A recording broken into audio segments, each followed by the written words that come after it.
Bismillahirrahmanirrahim. Assalamualaikum warahmatullahi wabarakatuh.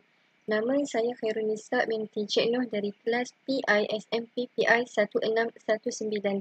Jadi hari ini saya akan membentangkan produk inovasi yang telah pun saya hasilkan iaitu Wakaf Traffic Stop or Go. Bermula dengan yang pertama iaitu pengenalan. Definisi wakaf dari sudut bahasa ialah menahan dan menegah, manakala dari sudut istilah ulama qura, ia merujuk kepada amalan memberhentikan suara pada akhir kalimah atau berhenti sekejap semasa membaca Al-Quran untuk bernafas, kemudian menyambung semula bacaan. Terdapat 6 tanda wakaf di dalam Al-Quran yang sering menjadi kekeliruan oleh para pembaca Al-Quran. Oleh itu, satu inovasi yang mempunyai elemen penggabungan warna lampu isyarat merah, kuning, hijau serta beberapa animasi digunakan bagi membantu murid mengenal dan mengingat wakaf lazim, wakaf qabih, wakaf kafi, wakaf hasan, wakaf jaiz dan wakaf mu'anaqah, iaitu 6 tanda wakaf yang terdapat di dalam Al-Quran.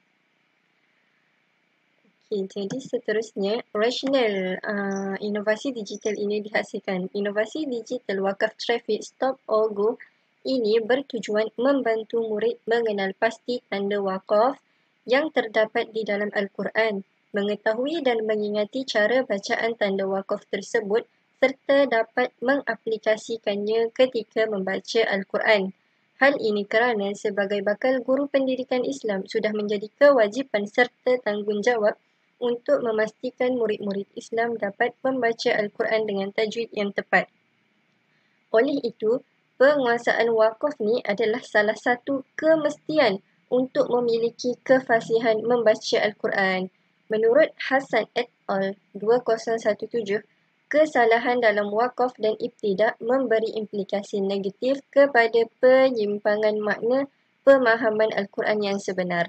Kesempurnaan wakaf dan ibtidak adalah bergantung kepada kesempurnaan dari sudut makna dan tata bahasa Arab kedua ilmu Arab. Kedua ilmu ini perlu dikuasai sebaik mungkin untuk mengelakkan masalah yang paling besar kerana makna ayat Al-Quran mungkin berubah dan ada hukum tajwid yang akan dilanggar apabila kita tak menguasai hukum tanda wakaf ni. Seterusnya, penyataan masalah. Semasa menjalani praktikum fasa 1, masalah yang pertama yang dihadapi, murid tidak dapat mengenal pasti tanda wakaf lazim kerana mereka menganggap tanda mim kecil di dalam Al-Quran adalah hukum iklab. Yang kedua, murid tidak tahu cara bacaan yang betul pada beberapa tanda wakaf. Jadi, masalah ini dapat dibuktikan dengan pernyataan Syafi'i et al. 2017 bahawa permasalahan yang sering dihadapi oleh pelajar aliran agama adalah ketika belajar berhenti, wakaf dan memulai ibtidak semasa membaca Al-Quran. Mereka berhenti dan memulai ayat mengikut kehendak mereka sehingga mengubah maksud sebenar.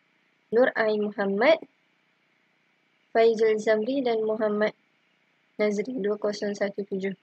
Selain itu, menurut kajian Masnan Jumali seperti petikan dalam Daud Wan Muhammad Khairul Firdaus dan Mahadi 2014, 34.5% keupayaan membaca Al-Quran oleh pelajar di beberapa buah sekolah menengah di negeri Perak berada pada tahap yang lemah. Secara purata, murid-murid tersebut tidak mampu menyebut makhraj huruf, lemah mengenal tanda-tanda bacaan dan hukum-hukum tajwid dengan betul. Seterusnya, objektif inovasi ini dihasilkan. Yang pertama, murid dapat menyatakan cara bacaan bagi setiap tanda wakaf dengan tepat. Yang kedua, murid dapat membaca potongan ayat yang mengandungi tanda wakaf dengan betul. Seterusnya, skop dan limitasi inovasi ini. Yang pertama adalah mata pelajaran pendidikan Islam bidang Al-Quran di bawah tajuk tanda wakaf dan kumpulan sasarannya adalah murid-murid tahun 4. Kepentingan dan impak inovasi. Yang pertama, membantu murid mengenal kepentingannya, membantu murid mengenal pasti tanda wakaf. Jadi impak daripada itu, murid dapat menyatakan cara bacaan bagi setiap tanda wakaf. Apabila murid dapat kenal pasti tanda wakaf, sudah tentu murid dapat menyatakan cara bacaan bagi tanda wakaf tersebut. Okey, seterusnya kepentingan yang kedua, membantu murid mengingati cara bacaan tanda wakaf tersebut. Okey, jadi bila murid dah ingat cara bacaan, impaknya murid dapat membaca potongan ayat yang mengandungi tanda wakaf dengan betul. Seterusnya, anggaran kos inovasi. Tiada kos yang digunakan kerana inovasi ini menggunakan Microsoft PowerPoint secara percuma sahaja. Seterusnya, model inovasi ini menggunakan model kreativiti yang mengandungi yang ada 4 peringkat. Yang pertama, peringkat pertama mengenal pasti masalah perkara atau produk yang ingin dihasilkan. Seperti mana yang telah pun dilakukanlah. Peringkat yang kedua, membiarkan perkara tersebut bermain dalam pemikiran sehingga timbul idea untuk menyelesaikan masalah. Peringkat yang ketiga, uji kaji idea atau pelaksanaan idea bagi menentukan keupayaannya dalam menyelesaikan masalah. Dan peringkat yang keempat adalah penyelesaian masalah. Sebab itulah terhasilnya inovasi ini.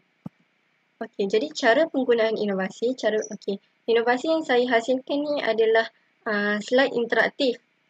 Jadi, cara penggunaan inovasi ni mudah sahaja, hanya perlu ikut arahan, yang mana di slide yang pertama ni saya dah letakkan manual penggunaan. Dekat situ dah ada tools yang perlu menjadi rujukan murid-murid lah.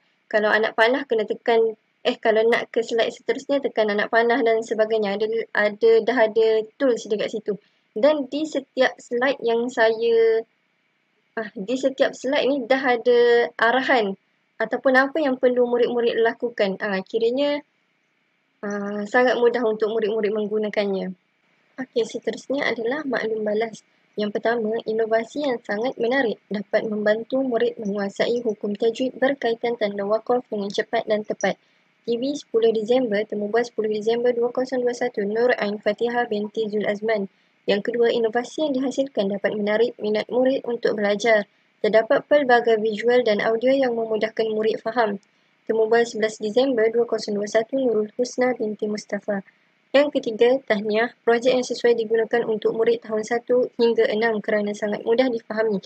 Tambahan pula terdapat visual dan yang berwarna-warni, audio dan animasi yang dapat menarik minat kanak-kanak dan menjadikan PDP sangat seronok.